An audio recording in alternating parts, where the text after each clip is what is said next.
Hi everyone, today let's try to solve the fractional equation, which is the essential topic in algebra. Here is a question for today. Since the denominators are different, we have to match those denominators first. So LCM of 15 and 10 is equal to 30. So we now need to replace those denominators into 30.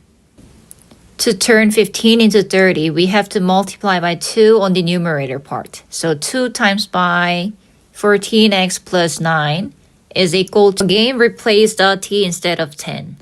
Then we have to multiply by 3 on the numerator part. So 3 times by bracket x minus 4.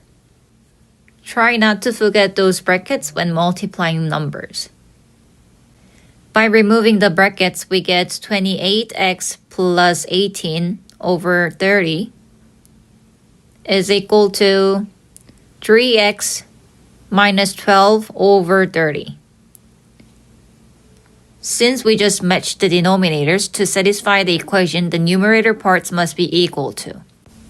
Then we can rewrite the equation into 28x plus 18 is equal to 3x minus 12. We just have to solve this equation to solve for x. Let me rewrite the equation again first.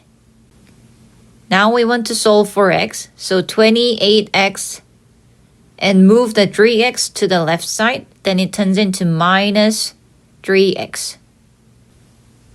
And place minus 12, which was already on the right side, and now we want to move that 18, which was on the left side, to the right.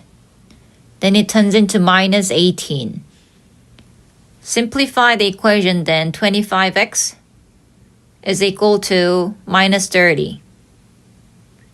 X is equal to